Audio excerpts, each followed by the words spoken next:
lórí ètò Agogo Ayo fún tòní ní Olúwaṣèyí Ògúnlẹ̀yẹ gbogbo níròyìn tí a ní fún yín. Wálé Òjó darapọ̀ mọ́ eré TINSEL. Olùṣọ́-àgùntàn fún arábìnrin ní mílíọ̀nù 2.5 láti jí ọmọ gbé. Charles AWURUM di ikọ̀ ọba fún iléeṣẹ́ Glo. Ẹ wá nǹkan fìdílé kájígbádùn ìròyìn náà lẹ́kùnrẹ́rẹ́. A ti rí kà wípé òṣèré Nollywood Wálé Òjó ti darapọ̀ mọ́ eré sinimá orí móhùnmáwòrán ní TINSEL. Yóò kópa gẹ́gẹ́ bí Inosa, adẹ́rìn-pòṣónú tí gbogbo ènìyàn dá mọ̀ fún àwọn òótọ́ ọ̀rọ̀ tó máa ń sọ àti fún gbígbé àwọn ìgbésẹ̀ tó lòdì sí ọgbọ́n tìbílẹ̀. Láìpẹ́ láì jìnnà, ọkàn rẹ̀ ṣí sí ìgbéyàwó àtọmọ bíbí, eléyìí sì mú kó bẹ̀rẹ̀ sí ní wá ìyàwó. Ìrìn àjò náà sì mú kó túbọ̀ mọ irú ènìyàn tó jẹ́ gangan. Nígbà tó ń sọ̀rọ̀ nípa ipa tó ń kó, Wálé Òjó ní Inosa jẹ́ ẹni tí yóò mú ẹ̀rín àrìntákìtì tó kún fún ọ̀pọ̀lọpọ̀ ọgbọ́n àti òótọ́ ọ̀rọ̀ wọnú eré sinimá náà. Ó wá ní inú ó dùn láti darapọ̀ mọ́ àwọn òṣèré TINSEL. Òun sì nígbàgbọ́ wípé òun àtàwọn òṣèré yòókù yóò lè tukọ̀ eré móhùnmáwòrán náà dé èbúté ògo. Òjó bẹ̀rẹ̀ iṣẹ́ eré sinimá rẹ̀ ní nǹkan bí 30 ọdún lé díẹ̀. Ó gba àmì ẹ̀yẹ gẹ́gẹ́ bí òṣèré tó dára jùlọ lọ́dún 2012 níbi ayẹyẹ Nigerian Entertainment Awards fún ipa tó kó nínú eré sinimá Kúnlé Afọláyan ní Funswap. Lẹ́lọ́lọ́ yìí ni a ka ìròyìn nípa olùṣọ́-àgùntàn ajínigbé àti ajínipa, ẹni tí àṣírí rẹ̀ tú síta látàrí arábìnrin kan ìyáàfin Rosemary Chukwu tó fún ní iṣẹ́ jíjí ọmọkùnrin kan gbé.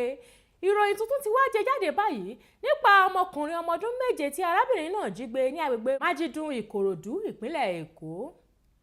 Ọ̀daràn náà tó ń gbẹ́lẹ́gbẹ̀ẹ́ ilé àwọn òbí ọmọkùnrin yìí sọ nínú ìwé tó kọ lágọ̀ọ́ ọlọ́pàá lẹ́yìn tí wọ́n mú wípé olùṣọ́-àgùntàn NS Nwako ti ìjọ Holy Family Happy Family Ministry House of Mercy fi mílíọ̀nù 2.5 lọ òun tó bá lè jí ọmọ kékeré kan gbé fún un.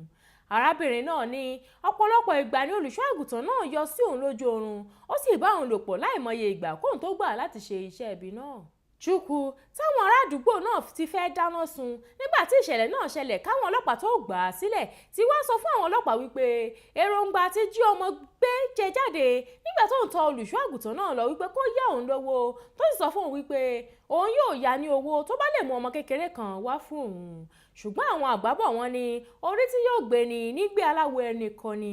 Eléyìí ló dífá fún ọmọkùnrin kékeré náà tí àdúrà àwọn òbí rẹ̀ kò já sásán lórí rẹ̀. Iléeṣẹ́ ìbánisọ̀rọ̀ Globacom tún ti ṣíṣọ lójú eégún òṣèré adẹ́rìn-pòṣónú níléeṣẹ́ Nollywood ní Charles AWURUM gẹ́gẹ́ bí ikọ̀ ọba wọn tuntun. Charles AWURUM tó jẹ́ ọ̀kan lára àwọn tó ṣojú iléeṣẹ́ Nollywood láti bu ọlá fún àwọn ẹgbẹ́ agbábọ́ọ̀lù orílẹ̀-èdè Nàìjíríà níbi ìdíje FIFA World Cup tó wáyé nílùú Brazil yóò darapọ̀ mọ́ àwọn ẹ̀kan eléré ìdárayá ńláńlá mìíràn bíi D'banj, Wande Cole, Ọmọwùmí, Ellen Paul, M.I, Burna Boy àti Fúnkẹ́ Akíndélé táwọn náà jẹ́ ikọ̀ ọba fún iléeṣẹ́ ìbánisọ̀rọ̀ ńlá náà. Èyí ni òpin ìròyìn fún tòní, ẹ tún gbọ́ kókó inú rẹ̀ lẹ́ẹ̀kan sí i. Wálé Òjó darapọ̀ mọ́ eré TINSEL. Olùṣọ́-àgùntàn fún arábìnrin ní mílíọ̀nù 2.5 láti jí ọmọ gbé. Charles AWURUM di ikọ̀ ọba fún iléeṣẹ́ Glo. Àìsí bẹ́ẹ̀ lọ lórí abala ìròyìn lórí ètò Agogo Ayo fún tòní. Ètò ṣì ń tẹ̀síwájú, ẹ má lọ síbi kankan.